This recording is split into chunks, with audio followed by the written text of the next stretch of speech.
Hello guys, welcome back to my channel Bhumi's live. আশা করি তোমরা অনেক অনেক ভালো আছো, সুস্থ আছো। প্রতিদিনের মতো আজকেও একটা ব্লগটা স্টার্ট করলাম।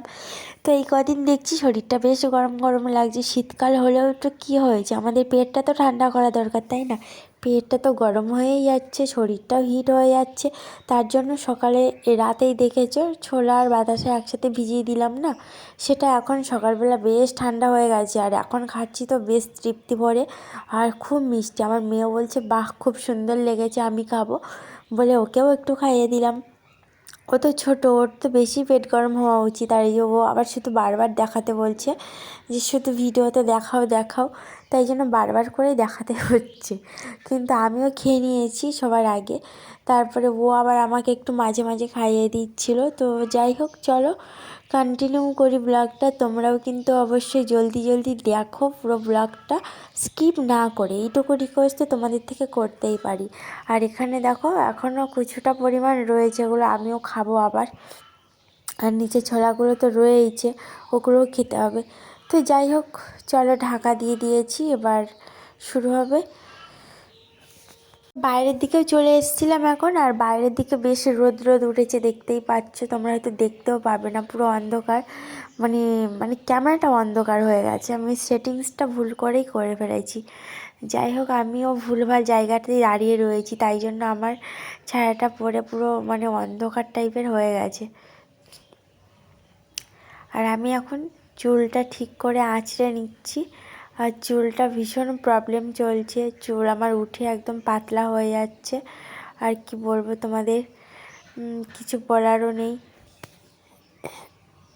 চুলের অবস্থা আমার এতটাই খারাপ, সত্যি লজ্জা পেয়ে যাচ্ছে চুল দেখাতে, তাই জন্য হাফ তোমাদের ইমোজিটাই দিয়ে দিয়েছি সামনে, কিছু মাইন্ডে নিও না। আমার চুল একদম সরু হয়ে গেছে, মানে দেখাতেই লজ্জা লাগে, এখন এতটা চুলটা বাজে হয়ে গেছে। খুব ভালো ছিল আমার বিয়ের আগের চুলটা। তারপর দেখো বাড়ির সামনে কয়েকটা কোয়েল মুরগি চলে এলো, আর এগুলো কে কে খেয়েছো কমেন্ট করে জানাও। আর এগুলোর মাংস আর ডিম নাকি ভীষণ উপকার মানে শরীরে। তার এই মুরগিগুলো নাকি বেশিও বড় হয় না, এর নাম হচ্ছে কোয়েল মুরগি, কি ছোটো ছোটো দেখো। তাই জন্য নেবো না বলেছি, তাই ঢাকনা লাগিয়ে দিল, মানে এই যে কাপড়টা ফেলে দিল। যাই হোক, ওখান থেকে চলে এলাম, এসে স্নান খাওয়া সব কিছু করেই নিয়েছি। মানে স্নান করে নিয়েছি, আর এখানে ভাত হয়ে গেছে। এবার এগুলো বেড়ে খেয়ে নেবো আর কি। আর এখানে তরকারি তো হয়েই গেছে, ডাল করেছি, আজকে বৃহস্পতিবার নিরামিষ তরকারি। ডাল করেছি, আর করেছি বিটকপি আলু গাজর সব ভাজা করে দিয়েছি একসাথেই, এই যে দেখো সুন্দর করে ভেজে নিয়েছি। তো চলো এখন খাওয়া দাওয়া করি, আর কিছু কথা নেই। যাই হোক, তারপর খাওয়া দাওয়া সেরে ঘুম থেকে উঠে গেছি, মানে ঘুমাই তো না, দুপুরে একটু ফোন ঘাঁটি। আমার মেয়ে ঘুমিয়ে গেলে ওটাই হয় আমার ফোন ঘাঁটার উপযুক্ত সময়। ওকে তো জেগে থাকলেও ফোন ঘাঁটতে দেয় না, সারাক্ষণ ফোন নিয়ে টানাটানি করে। তাই জন্য ওকে সুজিটা বানিয়ে দিচ্ছি বলে ও আমাকে খুশি হয়ে 1 পিস একটা হাম্পি দিল খেতে, মানে খায়। আর কি বলবো তোমাদের, কিছু বলার নেই। যাই হোক, চলো, ওর বাবাও চলে এসেছে বাড়িতে, আর ওইদিকে সুজি খাচ্ছে। আর সুজিটা আজকের কিন্তু বেশ গাঢ় করেই বানিয়ে দিয়েছি। তারপর সন্ধ্যাবেলা এখন চলে এলাম রান্নাঘরে কাজবাজ করতে। আর তোমাদের সবাইকে বলবো অবশ্যই করে চ্যানেলটিকে সাবস্ক্রাইব করে দাও। ভীষণ ঠান্ডা পড়েছে, আমার অবস্থা দেখো, আমি পুরো একদম জবুথুবু হয়ে গেছি বুড়িদের মতো, সরি বয়স্কদের মতো। আর আমার মেয়ে ওখানে দাঁড়িয়ে রয়েছে, পুরো অন্ধকার, এখন বাজে 7:30 6টা। আর এই যে বরবটি 3টে দেখতে পাচ্ছি, ওগুলো গাছ থেকে তুলে নিয়েছি। মানে এই যে 3টেই বরবটি গাছে হয়েছিল, একটাই গাছে হয়েছিল আমাদের। আর বেশ বড় বড় হয়ে গেছে বলে তুলে নিয়েছি, বেশ উপযুক্ত হয়ে গেছে তোলার। আর বাড়ির বরবটির স্বাদটাই কিন্তু আলাদা। তো আজকে রান্নাই করবো এগুলো দিয়ে। আর এই যে দেখো কড়াইতে কি বসিয়ে দিয়েছি, কড়াইতে বসিয়ে দিয়েছি আলু আর গাজর কেটে কেটে পিস পিস করে। আর টমেটোটা কিছুক্ষণ বাদেই দেবো, দেখতে পাচ্ছ ফুটছে। আর এখানেও ভাতটা বসিয়ে দিয়েছি, চালটা ধুয়েই মাত্র।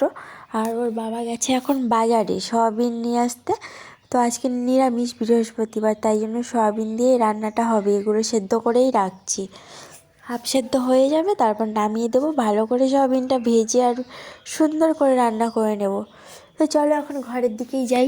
তো ফাইনালি ওর ওর বাবাও চলে এসেছে বাজার থেকে, দেখো এই যে 500 গ্রাম সর্ষে তেল নিয়ে এসেছে গায়ে মাখার জন্য, আমাদের গায়েও মাখা হয়, মেয়েকেও মাখাই মাথায়। তারপরে রান্না তো হয়ই, প্লাস মাখাই তো দিতে হয় সর্ষের তেল। আর এই যে আমার জন্য নিয়ে এসছে দেখো এই সিঙ্গারাটা, কে কে খাবে চলে এসো। আর সয়াবিনটা নিয়ে এসছে, আমি বলেছিলাম ছোটো ছোটো সয়াবিনগুলো নিয়ে আসতে, তাই জন্য ছোটোগুলোই নিয়ে এসেছে।